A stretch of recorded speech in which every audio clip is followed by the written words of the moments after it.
Les amis, bienvenue, j'espère que vous allez tous très bien, trop content de vous retrouver pour cette nouvelle vidéo, pour boucler le week-end, conclure ce qui a été un vrai gros week-end de foot, récap du week-end demain, en attendant, focus sur la victoire du Real Madrid, 4 buts à 1, on voit la mine grise, le visage des mauvais jours pour Xavi, son Barça a été démantelé, écartelé, presque torturé, notamment dans la profondeur d'une ligne qui n'était pas à la hauteur. 4 buts à 1, un triplé de Vinicius qui est logiquement donc élu homme du match. Les Madrilènes soulèvent la coupe, cette super coupe d'Espagne à Riyad en Arabie Saoudite et auront donc marqué 9 buts en cumulé contre l'Atleti et contre le Real. J'ai un petit truc à dire sur ce Real Madrid, sur Carlo Ancelotti en fin de vidéo. Le fin mot de mon analyse, on va dire là-dessus. Mais en attendant, on va se pencher sur ce qui s'est passé sur le terrain.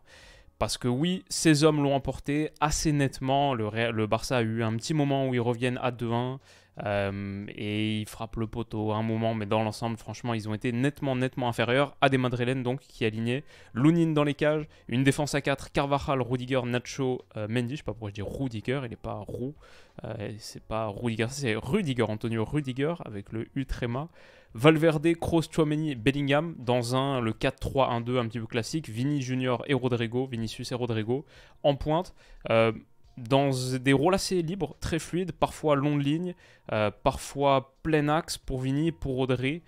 Faire mal dans le dos de la dernière ligne barcelonaise, c'était le mot d'ordre et on va le voir très vite. Iñaki Peña dans les buts pour le Barça, Koundé, Araujo, Christensen, Balde, le quatuor classique. Sergi Roberto, Gundogan, De Jong, Pedri, les milieux de terrain, la boîte au milieu, Ferran Torres, Lewandowski occupaient des rôles au sein de cette ligne de 5 offensive avec Balde qui était le joueur asymétrique côté gauche. Tout ça, on le connaît. C'est ce qu'on est habitué à voir du Barça depuis un moment. Moi, ce qui m'intéressait dans ce match, tout de suite, déjà au bout de 20 secondes de jeu, je me fais une petite note et elle va être, judicieuse ou en tout cas presciente. L'utilisation de la profondeur et la recherche de la profondeur par le Real Madrid. À l'image de cet appel de Jude Bellingham, là, dans le dos d'une ligne qui est déjà, au bout de 19 secondes de jeu, pas extrêmement bien organisée. On voit qu'il peut commencer à y avoir des problèmes, et même si je ne crois pas que le ballon sera effectivement donné par Nacho, le défenseur central gauche, on commence à voir des petites brèches, des petites fissures. Comme ici à nouveau, au bout de 5 minutes de jeu, l'appel dans la profondeur là, encore une fois, de Bellingham, dans le dos de cette ligne très très haute. Moi je suis surpris d'un truc quand je regarde le Barça, la ligne elle est haute, la dernière ligne elle est haute, mais il n'y a pas une pression efficace sur le porteur. Je pense que c'est quasiment impossible dans le foot moderne de réussir à combiner dernière ligne comme ça, aussi haute, quasiment à la médiane, et aussi peu de pression sur le porteur. Le porteur, j'ai les porteurs un peu quarterback, initiateur des actions, porteurs un peu propulseurs là comme Tchouaméni, ils ont tellement d'espace, et ça a été le cas d'Aurélien Tchouaméni, ça a été aussi le cas de Toni Kroos, même de Bellingham dans certaines séquences, des défenseurs centraux. Là, il y a clairement ça peut pas marcher. Ça peut pas marcher, c'est sûr et certain. Et ce ballon-là de Tchouaméni, même s'il va pas donner immédiatement un truc exploitable dans la profondeur pour Jude Bellingham, et bah en se glissant entre Araujo, donc qui était défenseur droit pour tenter de verrouiller Vinicius, comme on le voit depuis des années maintenant dans ses classicos, mais le second ballon atterrit dans les pieds de Vini, et c'est quelque chose de très dangereux. Il va jouer, mettre sur Bellingham qui dédouble par la gauche. Cette action va rien donner de spécial, mais on est parti de ici, avec pas beaucoup de pression mise sur le porteur, à là, ce qui est une vraie situation dangereuse dans le foot moderne. Donc ça, c'est un truc qu'on commence à voir et qu'on va voir très fort au bout de 7 minutes de jeu parce que le Real Madrid ouvre le score. Moi, un truc qui m'interpelle, donc Bellingham qui est vraiment assez librement trouvé à l'intérieur de ces deux lignes de 4. Barça qui défend un petit peu en 4-4-2. Et là, ce ballon, il est trop facile à mettre pour Kroos à destination de Bellingham qui est vachement libre. Je pense qu'il y a une petite incompréhension. On voit De Jong qui est sur le reculoir alors que Christensen essaye de surgir dans les pieds de Bellingham mais avec vraiment un gros temps de retard. Et quelques secondes plus tard, au moment du contrôle, regardez, Christensen est sorti. Il laisse un gros trou derrière. Et Koundé essaye, je crois, de jouer le hors-jeu, peut-être d'aller chercher la passe dans les pieds de Vinicius potentiellement, d'anticiper un petit peu ça. Mais Bellingham, extraordinaire enchaînement pour se mettre dans le sens du jeu en plus. Et vraiment, ce qu'il fait, c'est superbe. Et il va mettre un ballon, le ballon de but, là, dans la profondeur pour Vinicius, qui est magique. Mais ça, à la fois, c'est bien joué par le Real. On voit en plus Bellingham qui se retourne, qui était dos au but au moment de la réception et qui réussit en un pivot à se mettre face pour être très très menaçant et faire mal. Regardez la passe qui met pied gauche là après avoir contrôlé pied droit dans le dos de Jules Koundé, Vinicius qui prend l'épaule comme disaient les commentateurs de Movistar. Si mon espagnol du collège n'est pas trop rouillé, qui prend l'épaule ou qui prend le dos peut-être, espalda c'est peut-être dos en fait. Et en prenant le dos va s'offrir un 1 contre 1. Une situation de 1 contre 1 face à Iñaki Peña qui, le contrôle initial, il est très très long. Je crois qu'il peut sortir, mais en même temps, s'il n'est pas déjà très haut, c'est dur de... Parce que Vinicius, il va vite. Même un contrôle long de Vinicius, ça se trouve, Vinicius, il sait très bien ce qu'il fait, et c'était exactement le geste qu'il voulait réussir. C'est pas impossible parce qu'un contrôle long de Vini, il rattrape très très vite ce ballon. Et derrière, il a suffisamment accéléré et pris de vitesse pour pouvoir effacer le gardien sans trop de problèmes. Hop, il l'écarte avec un contrôle, il l'élimine avec un crochet long pour se mettre sur son pied droit et finir plat du pied. Au bout de 7 minutes de jeu, ce Real Madrid de Vinicius qui sort la célébration Cristiano Ronaldo numéro 7 mène déjà 1-0 et aurait pu en planter un deuxième immédiatement sur le coup d'envoi. Le Barça est un petit peu sonné par ce qui vient de se passer. Pedri qui fait son retour là depuis quelques temps, même si en seconde période c'était mieux, la première il y a eu des petits moments de difficulté. Peut-être que oui, le jeu il se trouve effectivement là. En tout cas, je suis pas certain qu'il se trouve sur une passe en retrait plein axe dangereuse pour Frenkie de Jong. Les deux vont pas se comprendre. Je crois pas que ce soit uniquement une question de combinaison technique ou de justesse technique. C'est aussi parce que je crois pas du tout que Frenkie s'attend à la recevoir là.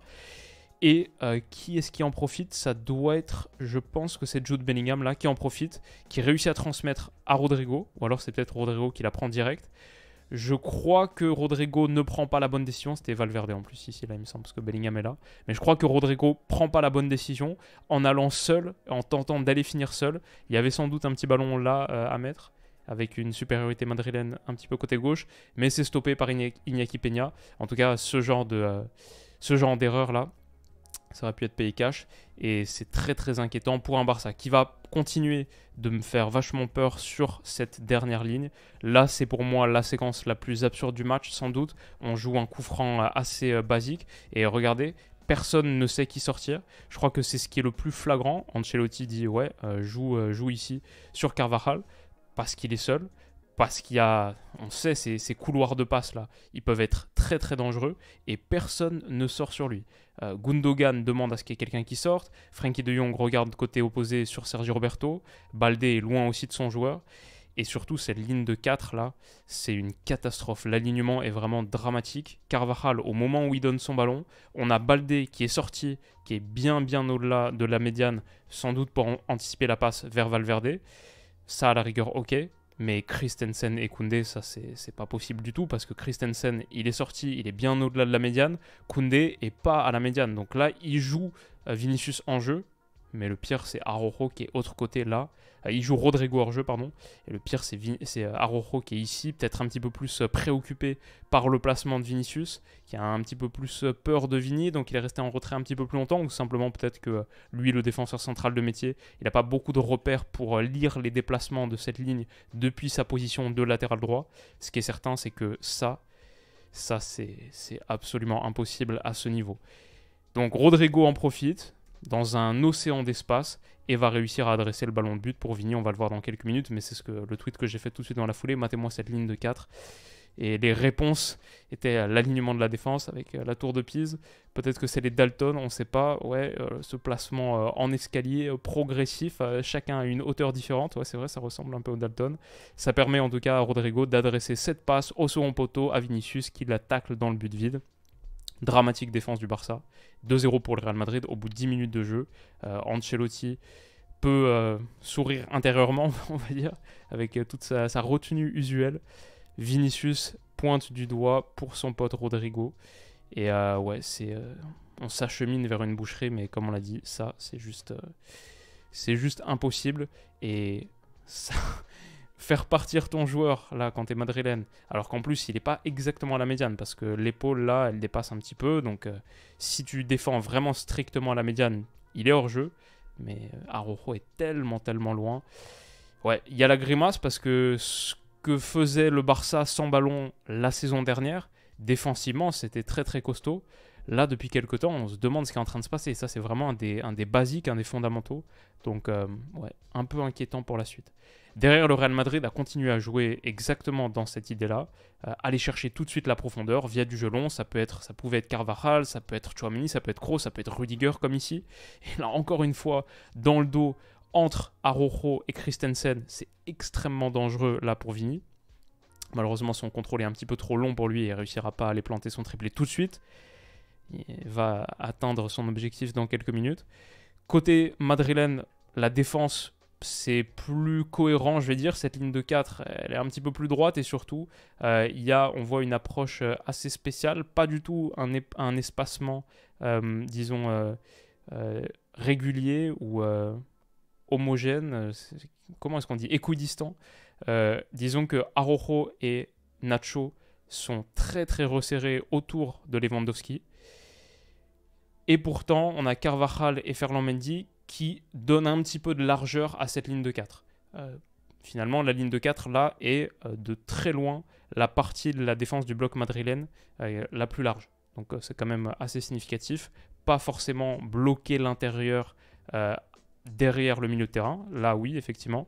Mais sinon, derrière, on cherche quand même à conserver un petit peu de largeur pour faire face à ce qui est le fameux 3-2-5 de Xavi, avec le nouveau WM, avec les deux intérieurs qui sont un petit peu décalés par rapport aux trois offensifs, notamment ceux de largeur. Bref, ça c'était un petit peu l'approche du Real. Tactiquement, on peut parler de ça, je ne sais pas à quel point c'est utile. Les hommes, moi ça m'intéresse bien. Les performances individuelles, Rudiger, je l'ai trouvé très bon. Et là, son interception sur Gundo, elle permet encore une fois à Bellingham d'aller adresser un ballon très dangereux dans le dos pour Vinicius et Rodrigo. Hop, ça aurait pu faire mal. Araujo revient, mais du coup c'est une touche qui est gagnée ici par le Real, alors que quelques secondes plus tôt, t'étais là. Donc je pense que la défense a été bien solide.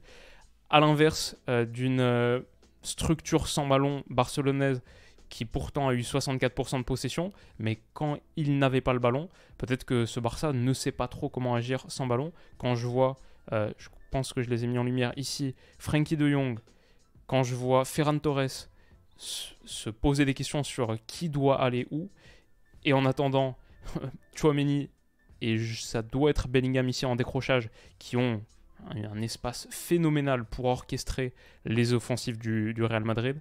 Ça, je pense que ce screen, il dit beaucoup de choses. Alors, le Barça va revenir dans le match pendant un petit moment, grâce à ce qui a été sans doute leur meilleur joueur, je dirais Ilkay Gundogan, qu'il a réussi à créer un petit décalage aux abords de la surface de réparation. J'ai trouvé, lui, sa première mi-temps pas si mauvaise, même en plus dans un rôle de leader, mais il crée la plupart des décalages. J'ai bien aimé ce qu'a fait Gundo, on va dire, pour une équipe qui a été vraiment en dessous de tout. Ça revient sur Lewandowski après un centre d'Alejandro Balde qui est repoussé. Et là, la reprise, elle est super. En plus, le ballon, il tourne pas. Elle est tellement pure, tellement puissante. On a le temps de se demander, est-ce qu'un Robert Lewandowski qui est en méforme, qui est en perte de confiance en ce moment, qu'est-ce que ça va donner cette reprise? Parce qu'elle redescend vraiment, je vais pas dire comme Zidane à Glasgow en 2002, mais on a le temps de la voir redescendre. La reprise est magnifique, tellement pure, tellement puissante. Il me semble que Lunin la touche, mais ne peut que la dévier dans ses propres filets. Le Barça revient à 2-1. Xavi retrouve un petit peu de couleur sur son visage. Et pourtant, ça ne va pas être suffisant parce que défensivement, l'approche reste faible. On voit ici Xavi sur ce moment, je crois que c'est tout de suite après l'engagement, qui demande à Christensen d'être beaucoup plus proche au contact du porteur. Mais je crois que le plan de jeu, s'il y en avait un clair, n'est pas compris ou très mal exécuté. Je ne peux pas dire exactement ce qui ne fonctionne pas avec cette approche défensive du Barça, mais peut-être simplement une difficulté à contenir tous les types de mouvements du Real Madrid. Finalement, ce Real sans vrai numéro 9, avec Bellingham qui est régulièrement en décrochage, mais aussi qui prend beaucoup la profondeur. Je crois qu'il est ici, là, bon, pas particulièrement dans un mouvement dangereux, mais toujours un petit peu menaçant. Ces mouvements et cette fluidité, elle est sans doute difficile à lire pour une équipe. Donc peut-être qu'il y a quelque chose là-dessus. C'est aussi une équipe qui n'a pas de difficulté à utiliser la largeur, qui positionne des joueurs, ça peut être Vini, ça peut être Rodrigo, ça peut être les latéraux aussi, qui aiment participer au jeu sur la largeur. En tout cas, ici, je vois un bloc du Barça extrêmement compact, qui a peut-être peur des appels de Vinicius, de Rodrigo à l'intérieur, dans l'axe. Mais du coup, Sergi Roberto, il demande à Baldé, il dit c'est à toi de couvrir là sur la largeur. C'est à toi de couvrir sur la largeur, on le voit ici. Et quand Baldé va pas couvrir, il est très démotivé d'ailleurs sur cette course. Il lui dit mais qu'est-ce que tu fais, qu'est-ce qu'on fait maintenant? Et en fait, en ayant eu cette largeur non couverte et la petite confusion que ça a créé sur cette paire de défenseurs, et bah Tchouaméni là, je sais pas bien dessiner un fauteuil. Donc mais il est dans un fauteuil. Il est dans un fauteuil pour adresser son centre. Il faut que je m'améliore en dessin, ça peut faire des vidéos sympas. Il est dans un fauteuil pour adresser son centre au second poteau, à destination donc de Vinicius, là, qui va provoquer un penalty. Il est accroché par Araujo, le bras sur l'épaule, demande le carton jaune, mais c'est très filou, c'est très malin, parce qu'il se laisse tomber dès qu'il sent le contact. Je crois que ça doit être penalty, mais c'est un penalty qui est provoqué par un joueur qui désormais a énormément d'expérience, de métier, un peu de vice. Ce Vini. Et je crois que ça doit être péno parce qu'il la joue parfaitement. Mais c'est le genre de penalty qu'un footballeur professionnel aguerri sait provoquer. Et il sait utiliser l'agressivité naturelle sans doute d'Araujo pour obtenir quelque chose qui en vrai le fait pas tomber, je pense naturellement. Il se laisse très très bien tomber. Mais il tombe bien en plus. C'est très, très crédible. Et ça donne penalty et je pense qu'Araujo n'aurait pas dû laisser sa main aussi longtemps parce que même checker à la VAR, il n'y a pas vraiment d'argument pour dire non, ça doit être annulé. On voit que Vinicius se laisse tomber, mais il y a quand même pas mal de pression mise sur l'épaule. Bref, penalty, il est converti, 3-1, triplé pour Vini en 40 minutes de jeu. Il rentre au vestiaire et le Real Madrid a pris le large suffisamment pour changer un petit peu d'approche en seconde période. Le Real Madrid recule beaucoup plus. Je pense un petit peu moins agressif sur le porteur. Et on a un bloc médian bas qui, en gros, cherche à protéger et se projeter à la récup. On voit ça par exemple dès le ballon capté par Lunin ici. Relance longue et véloce à la main pour chercher Vinicius. Et derrière, il y a ça. Finalement, concéder ça quand elle est Real Madrid, face à un Barça qui n'est pas très très inspiré avec ballon en ce moment, et même la saison dernière, c'était pas leur fort non plus, même si je voyais pas mal d'axes de progression potentielle, j'aimais bien l'idée globale de Xavi avec ballon, mais c'était pas une équipe particulièrement flamboyante, et qui trouvait énormément de décalage, et qui ouvrait beaucoup de brèches. Avec les deux Joao, ça allait mieux à un moment, mais voilà, ça n'a jamais été le point fort du Barça de Xavi. Donc ce Real Madrid se dit que dans cette configuration, si tu peux accepter ce rapport de force-là pour te retrouver une minute plus tard comme ça, quand t'as Vini et Rodri dans le dos d'une ligne qui n'est pas forcément la plus véloce, ouais, c'est pas mal. Je pense que c'est un rapport de force qui te va totalement. Et dans l'ensemble, je crois que le Barça a beaucoup de mal à battre ce Real Madrid parce que ils n'ont pas vraiment les armes pour le faire. Disons que les contextes, les configurations tactiques de ces deux effectifs, je trouve, tournent vachement en faveur du Real Madrid. Encore une fois, là, 57-0-4. Regardez l'affichage. Un Real Madrid très bas, qui protège avant tout. 1 minute 58 secondes plus tard, ça c'est la situation. Donc encore une fois, si tu concèdes ça pour avoir ça, c'est encore plus en menant 3-1, encore plus en ayant Vinicius et Rodrigo, mais je pense beaucoup d'équipes prennent ça. Beaucoup d'équipes prennent ce rapport de force. Donc voilà, c'est ce que je me suis noté. Parfois je vous mets en ce moment quelques screenshots de mes notes de match. Le Real a une réponse pour ce que fait le Barça, mais la réciproque n'est pas vraie. Le Barça n'a pas de réponse pour ce que fait le Real Madrid, et sans doute que le match, c'est aussi simple que ça, hein, parfois le foot, mais je pense que le match penche pas mal là-dessus. Au-delà du fait que certaines individualités ont été techniquement à des niveaux, je trouve, impressionnants. On a parlé de Vinicius, on n'a pas parlé de Bellingham pour l'instant, mais il a été assez lunaire. Même au-delà de la variété tactique qu'il incarne, comme on dit, les appels dans la profondeur, le décrochage, la vision du jeu, la passe qu'il donne pour Vinicius sur le premier. Mais sinon, il était dans un très très grand soir, très très difficile de lui prendre le ballon. Des petits enchaînements comme là, ce double contact à la récupération pour ensuite aller se projeter. Il a offert tellement d'espace, les petits espaces qui deviennent des grands plus tard, mais les petits espaces au début, encore une fois là, petite talonnade, exquis Bellingham ce soir j'ai trouvé. Et ici, à la 63e minute, c'est lui qui crée le premier décalage au milieu de pas mal de Barcelonais sur une récupération basse. Encore une fois, être bas, c'est OK si tu as les joueurs pour faire ces petites outlet passes pour te sortir de la toile d'araignée de contre-pression que le Barça aime bien former. Si tu réussis à t'en sortir par des joueurs qui ont de la vision, de la qualité technique et qui résistent à la contre-pression, et bah hop, tu peux avoir ce genre de situation. Valverde, dans le dos, je crois que ça doit être de... J'ai envie de dire Christensen, mais pas certain. Ouais, je dirais Christensen. Le 15, c'est Christensen, non? Donc ouais. Dans son dos, Valverde qui a aussi beaucoup de vitesse, et le Real Madrid qui, franchement, est une équipe dont les caractéristiques, sans dominer un match de A à Z, dont les caractéristiques sont toujours très très dangereuses. Franchement, c'est une équipe extrêmement compliquée à affronter, parce que, je sais pas, tout le monde peut te faire mal. Sur FIFA, à une époque, moi, ça fait longtemps que j'ai pas joué, mais je pense que ça aurait été une des pires parce que tellement de joueurs rapides qui peuvent prendre le dos, qui peuvent faire mal dans la profondeur, et défensivement c'est très très costaud. Donc ouais, Valverde ici qui va centrer sur mon poteau, ça revient sur Vini, après un petit cafouillage dans la surface, Rodrigo fini, 4-1, la messe est dite, les deux Brésiliens qui ont brillé. Araujo ni Baldé, les deux ont été catastrophiques, je pense que je mettrai les deux parmi mes flops de ce match. Les deux sont battus par cette course intérieure de Vini. Le centre en retrait, il est effleuré, il est repoussé par Koundé, mais là où il ne faut pas, pile là où il ne faut pas, dans les pieds de Rodrigo, qui finit donc d'une frappe croisée. Bellingham, Rodrigo et Vinicius se retrouvent encore une fois à la conclusion. Et on a Valverde là, qui est comme souvent en soutien, et qui a été à l'initiative de l'action aussi. 4-1, et derrière, je crois qu'il n'y a pas grand-chose de plus à dire. Voilà, ça a été plutôt un massacre. À la fin, en plus, Araujo prend un carton rouge. Encore une fois, je pense sur quelque chose qui est un petit peu malin de Vinicius, mais il y a sans doute contact. Xavi fait la tête des très très mauvais jours et lui va être sous grosse pression. Sans Araujo, donc, c'est Koundé qui devient le latéral droit pour faire face à Vini et c'est très très difficile. Il y a Koundé, mais il y a aussi Bellingham qu'on voit ici qui continue de menacer dans la profondeur. Donc, quand tu te prends ça à 10 contre 11 en plus, ce genre de choses, quant à la menace de Bellingham ici, qui est au bout de ce ballon de Tchouaméni, mais regardez l'espace, le confort dans lequel est Tchouaméni pour adresser ce ballon, c'est un petit peu lunaire. Et bah ouais, c'est très très difficile de faire face dans cette partie. Donc honnêtement, je pense qu'on a débriefé tous les classicos depuis un moment.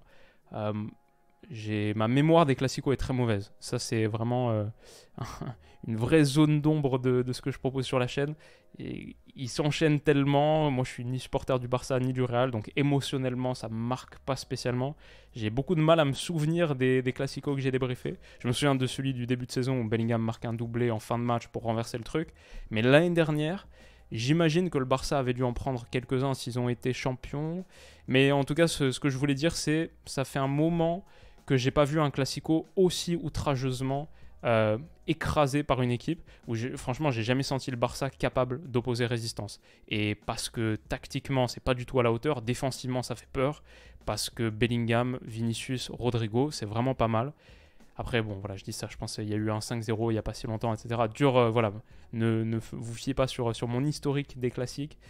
Mais franchement, ouais, une vraie démonstration de force pour une équipe donc, qui, avec seulement 42% de possession, a tiré 18 fois et a été très très dangereuse quasiment sur toutes ses incursions. Une équipe qui a vendu son avant-centre Ballon d'Or Karim Benzema sans le remplacer. C'était quand même une des grosses histoires de cette intersaison. Tu prends juste Rosselló, pas de Mbappé. Tu vas faire la saison sans vrai neuf en ayant perdu Kabenz. Cette équipe-là vient donc de marquer 9 buts à l'Atleti en demi-finale de Supercoupe. L'Atleti, quand même, défensivement, c'est censé être une référence. Et un Barça champion avant tout grâce à sa défense, qui la saison passée, au bout de 34 journées, avait encaissé 14 buts en Liga. C'était avant tout la défense de fer. Le Real Madrid, donc, vient de planter 9 buts à ces deux formations. Sacré football. Tellement illisible, tellement spécial. Et les narratives qu'on tente de dresser n'ont pas grand-chose... pas grand-chose à opposer à peut-être le talent de Carlo Ancelotti, qui franchement a inventé quelque chose avec Bellingham, Vinicius, Rodrigo, que je trouve assez spécial. Donc ouais, intéressant pour une équipe qui donc remporte cette Supercoupe, qui est leader de Liga, qui est plus leader de Liga parce que Girone est allé faire un match nul, mais du coup c'est pas un super résultat. Ils ont fait match nul, ils ont pris un point d'avance sur le Real, mais avec un match en moins. Donc si le Real gagne son match en retard de Liga, ils prendront la tête du championnat. Voilà, on le voit ici, 48 points pour le Real Madrid, 49 pour Girona. En Ligue des Champions, 6 matchs, 6 victoires. En Liga, une seule défaite qui date de fin septembre contre l'Atleti. Et derrière, ouais, franchement, comptablement, la saison du Real, c'est costaud. Et maintenant, j'ai hâte de voir donc en Champions contre Leipzig, ce qui va être un bel affrontement. Ouais, pas grand-chose à dire. Ce Real fait assez peur. Qu'est-ce que vous en avez pensé, les amis? Demain matin, demain midi, je pense, on va parler de la CAN, des matchs qui a eu lieu, un petit récap aussi des grosses histoires du foot européen, peut-être un petit point sur Benzema, qui peut-être pourrait faire son retour en Europe aussi. Plein de choses à évoquer, donc rendez-vous demain pour ça. Et j'espère que cette vidéo aussi vous a plu. Prenez soin de vous, passez une bonne fin de week-end et une bonne semaine qui démarre. À bientôt, bisous.